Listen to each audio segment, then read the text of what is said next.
She ridiculed a supermarket employee with Down syndrome. What the store owner did next changed everything. The automatic doors slid open, releasing a wave of cool air as customers trickled in, carts rattling over the tiled floor. It was that quiet lull between the lunch rush and the evening crowd, shoppers drifting through the aisles, some on a mission, others leisurely browsing, checking labels, comparing prices. Near the produce section, an elderly woman inspected bell peppers, fingers pressing gently to gauge their ripeness. A young mother balanced a squirming toddler on her hip, scanning a shopping list hastily scribbled on an envelope. It was an ordinary afternoon, almost too ordinary. And then there was Kevin. Dressed in a crisp store uniform, his name tag neatly pinned to his chest, Kevin worked with quiet dedication, carefully arranging loaves of bread on a rolling cart near the bakery. Every loaf aligned perfectly, labels facing forward. He hummed softly as he moved, lost in the simple rhythm of his task, taking pride in even the smallest details. For nearly 2 years, Kevin had been a cornerstone of the store. At 28, he was one of the most dependable employees, always punctual, always eager to assist. The regulars knew him well. Some exchanged a few words, others simply offered a nod of acknowledgement. Then a woman approached the checkout near Kevin's station. She wasn't a familiar face. Likely in her late 40s, her sharp, impatient movements gave the impression of someone who despised waiting. With an exaggerated sigh, she dropped her basket onto the belt, already tapping her fingers against the register, exuding irritation before even being addressed. Kevin, standing nearby, noticed her and smiled warmly, stepping forward with his usual enthusiasm. "Hi there. Did you find everything okay?" His voice carried the kind of sincerity that put people at ease. The woman barely looked up. "Yeah, just ring it up," she muttered, eyes glued to her phone, scrolling mindlessly. Unfazed, Kevin began scanning her items with his usual care, placing each one neatly into a paper bag. Milk, eggs, a bag of apples. He paused momentarily, tilting the egg carton to ensure none were cracked, a small but thoughtful gesture. The woman suddenly snapped. "Oh my God, can you hurry it up? It's not rocket science." Her voice cut through the hum of the store, loud enough to make nearby shoppers glance over. Kevin flinched at the outburst, but didn't falter. He simply picked up the pace, doing his best to keep going. But she wasn't done yet. She crosses her arms, frustration twisting her features. "Jesus, this is taking forever," she mutters under her breath. Then louder, figures. The word lingers in the air, deliberate and biting. A man at the next register hesitates mid-scan. A teenage girl near the gum display lowers her phone. People notice. But Kevin, he just keeps working. He's used to this. Yet something about her tone is different this time. And the worst part, she's just getting started. What she doesn't realize, though, is who's watching. Kevin keeps his head down, hands steady as he continues bagging. He's heard remarks like this before, maybe not always so direct, but the meaning is the same. He doesn't react. He just does his job. But the woman, Angela, though no one here knows her name yet, isn't done. She exhales sharply, shifting from one foot to the other, impatience radiating off her. "Oh, come on, I don't have all day," she snaps, rolling her eyes. Kevin carefully tucks a loaf of bread into the bag. "Sorry," he says quietly, his tone sincere. Because Kevin is the kind of person who apologizes even when he doesn't have to. But Angela doesn't hear the sincerity, or maybe she just doesn't care. She throws up her hands. "Oh, for God's sake, just move." She steps forward abruptly, reaching for the bag in frustration. But in her haste, her arm knocks against the egg carton. Crack. A sticky mess spreads across the conveyor belt. Kevin instantly reaches for a paper towel, but before he can, Angela spins toward him, eyes flashing. "This is exactly what I'm talking about," she snaps, her voice sharp enough to turn heads. A man near the candy aisle freezes mid-reach. "Why would they even let someone like you work here?" she scoffs. "This isn't a daycare." Kevin stills. Paper towel in hand, fingers tightening slightly. The air in the store shifts. A cashier named Jordan, a college student working a summer job, stops mid-scan, eyes flicking between Kevin and the woman. A mother nearby instinctively pulls her child closer, watching but saying nothing. But Angela doesn't notice any of it. Instead, she leans in, voice dropping just enough to cut deeper. "I don't have time for this," she mutters.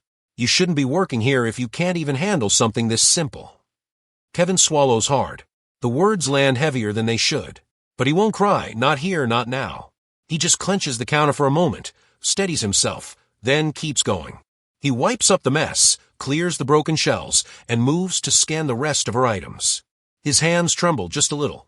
But now, the store is watching. A woman in her 60s, standing 2 registers away, whispers something under her breath. Jordan shifts uncomfortably, looking like he wants to speak up. And then Angela sighs loudly, exaggerated and dismissive. "Oh, forget it," she says, grabbing her purse. "I'll just go to another line. This is ridiculous." She reaches for her cart, ready to walk away. But someone isn't ready to let it go. From the far end of the counter, a voice cuts through the tension. Calm but firm. "That's enough." Angela stops. Slowly, she turns. And that's when she sees him. Mr. Daniels, the store owner. He's been standing a few feet away the entire time. Watching. Listening. And now he's stepping forward. But Angela has no idea what's coming next. Her grip tightens on the cart handle, her expression hardening, as if preparing for a confrontation. She doesn't know who this man is, just that he's middle-aged, dressed in a button-down, arms crossed, eyes locked onto her. And she doesn't like his tone. "Excuse me," she says, lifting her chin slightly. Mr. Daniels doesn't raise his voice. He doesn't need to. His presence alone shifts the energy in the store. "I said that's enough," he repeats, gaze steady, unwavering. "I've been standing here for the last 5 minutes. I heard every word." Angela snorts, shaking her head. "Oh, give me a break," she mutters, pushing her cart forward. "I was just trying to check out. He was taking forever, and Mr. Daniels steps directly into her path. She stops. The store is silent now. Jordan doesn't move. The older woman 2 registers down slowly sets her basket on the floor. A man near self-checkout leans against his cart, arms crossed, watching. No one is pretending not to notice anymore. Mr. Daniels tilts his head slightly. "I've been running this store for 23 years, he says, voice even calm. "I've seen just about every kind of customer. They come through those doors every day, the impatient ones, the rude ones. But you..." Mr. Daniels lets the words settle before continuing. "I don't get people like you too often." Angela bristles. "People like me," she echoes, her voice sharper now. Mr. Daniels gives a slow nod. "The kind who think they can say whatever they want to people they believe are beneath them." Angela lets out a dry, forced laugh. "Oh, please. You're being dramatic. All I did was..." "You insulted my employee," Mr. Daniels cuts in, his voice still calm, but carrying an unmistakable edge. "You mocked him, spoke to him like he was less than you. And now that you're being called out, you want to act like it's not a big deal." Angela's lips press into a thin line.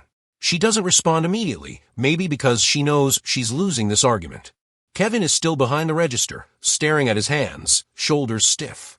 He isn't used to someone stepping in like this. Mr. Daniels glances at him before turning back to Angela.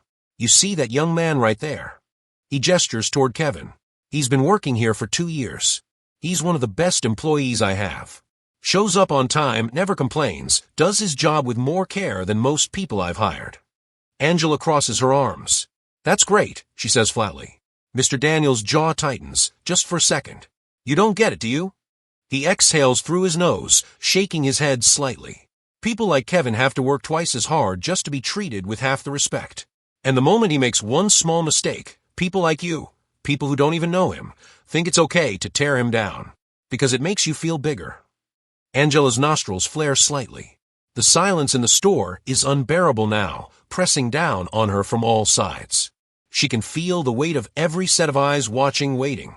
She shifts uncomfortably. "Look, I didn't mean..." "I don't care what you meant," Mr. Daniels interrupts, his voice low, steady, measured. "What matters is what you did. And in my store, we don't treat people like that." Angela's fingers twitch on the handle of her cart.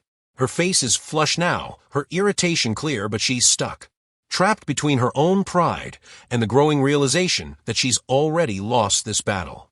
She glances around, scanning the sea of strangers. No allies. No escape. She has 2 options, apologize or double down. Her lips press into a tight, thin line. Her gaze flickers from Mr. Daniels to Kevin, then back to the customers surrounding her, waiting. The weight of their stares burns into her skin. She hates this, hates losing control. "I don't see why everyone's acting like I committed some kind of crime," she mutters, her voice lower now, but still defensive. "I was just trying to check out." Mr. Daniels tilts his head slightly, his expression unreadable. Is that what you were doing? He asks, his voice calm but firm. Because from where I was standing, it looked like you were tearing down a good man for absolutely no reason. Angela exhales sharply, gripping the cart handle tighter. Kevin still hasn't spoken. He stands stiffly, fingers fidgeting slightly against the register. He's used to being the center of attention in moments like this. But this time, it's different. Because this time, someone is standing up for him. Angela shifts again, uncomfortable. She looks over at Kevin, expression unreadable for a moment, then scoffs. All right, she says, shrugging one shoulder. Fine. I'm sorry. Are we done now? The apology is hollow, dripping with insincerity. Kevin glances up for the first time, searching Mr. Daniels' face. Is that enough? Mr. Daniels exhales quietly, but there's no relief in his posture. If anything, his expression hardens. See, here's the thing, he says, crossing his arms. I've been running this place a long time. Long enough to know when someone actually means what they say and when they're just trying to get out of trouble. Angela's eyes narrow. Are you serious? Dead serious. Angela lets out a sharp laugh, shaking her head. This is insane, she mutters under her breath. She shifts her weight from one foot to the other, restless. I don't need to stand here and be lectured like a child. No, you don't, Mr. Daniels agrees, his voice still calm. But I also don't need to serve customers who think it's okay to treat my employees like garbage. Angela freezes. Her eyes widen just a fraction. What? Mr. Daniels steps forward slightly, his voice steady. You're done shopping here, he tells her simply. Go ahead and leave. Angela stares. For the first time, she looks genuinely caught off guard. You're kicking me out? She asks, almost in disbelief. That's exactly what I'm doing. A ripple of quiet murmurs moves through the store. A woman near self-checkout nods slightly, approvingly. Jordan, the young cashier, finally exhales, as if he's been holding his breath this whole time. Angela, though, she's furious. Her face flushes red, fingers gripping the cart so tightly her knuckles turn white. You can't do that, she snaps. You can't just throw out paying customers. Mr. Daniels raises an eyebrow. You're right, he says. A beat. Then, smoothly. But I can throw out bullies. The silence in the store is deafening. Angela gapes at him. For the first time in a long time, she doesn't have a response. She looks around, searching for validation, that anyone will agree with her, that she's the one being wronged here. But all she finds are stony expressions. Crossed arms. People waiting for her to leave. Nowhere to go. She lets out a bitter, breathy laugh. Unbelievable, she mutters. This is ridiculous. But there's no fight left in her voice. She grabs her purse off the cart, whirls around on her heel, and storms toward the exit. No one stops her. But just as she reaches the door, Mr. Daniels calls out. One last thing. Angela pauses. Just for a fraction of a second. I hope someday you figure out why this happened, he says. For your sake. And then she's gone. The doors slide shut behind her and the store exhales. For a moment, no one moves. The space is still heavy with the weight of what just happened. The tension lingers, pressing down, like an invisible weight. Then, slowly, the conversations start again. A man near the dairy aisle shakes his head, muttering under his breath before turning back to his cart. A woman at register 3 gives Kevin a small, warm smile before swiping her card. The normal rhythm of the store begins to return. But something feels different. Kevin hasn't moved. He's still behind the register, fingers lightly resting on the counter, his gaze lowered slightly. Mr. Daniels turns to him. Kevin, he says, his voice softer now, gentler. Kevin looks up. His face doesn't show much, but his eyes say everything. He's processing. Not just what happened, but the fact that, for once, someone stood up for him. The sideways looks. The muttered remarks. The impatient sighs when he took an extra few seconds to bag something carefully. Kevin had gotten used to those. But this was the first time someone had said something. Not just said something. Done something. He clears his throat. I can finish bagging, he says, his voice quiet, almost hesitant. Mr. Daniels gives him a long look, then nods. All right. Kevin gets back to work. Jordan, the cashier next to him, watches for a second before glancing at Mr. Daniels. He pauses, searching for the right word. That was cool, he finally says. Mr. Daniels chuckles quietly. No, he corrects. That was necessary.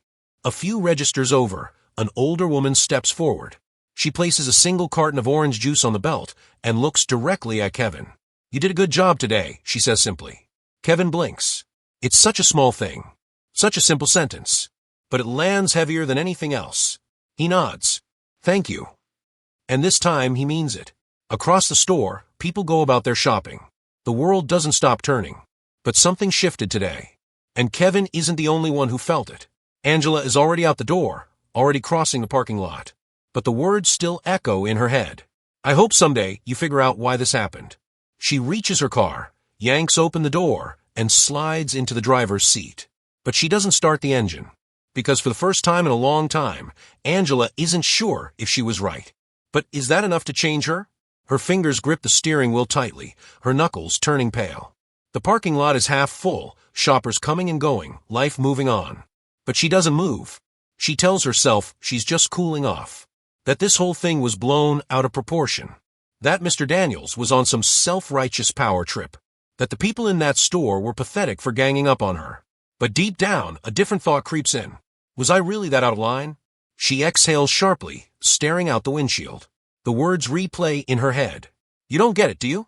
People like Kevin have to work twice as hard just to be treated with half the respect. You think it's okay to tear him down because it makes you feel bigger. She wants to shake it off, to push past it.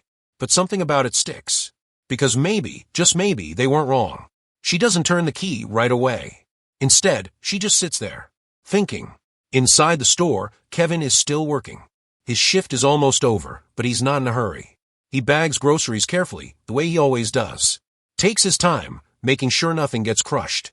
Some customers smile at him. A few even say thank you. But what surprises him most? A small line has started at his register. Not because it's the shortest. Not because people are in a rush. They're choosing his line. On purpose. Mr. Daniels watches from a distance, a quiet satisfaction settling in his chest. People noticed. Kevin's co-workers saw it. The customers saw it. And Kevin? He felt it. For once, he wasn't just expected to brush it off.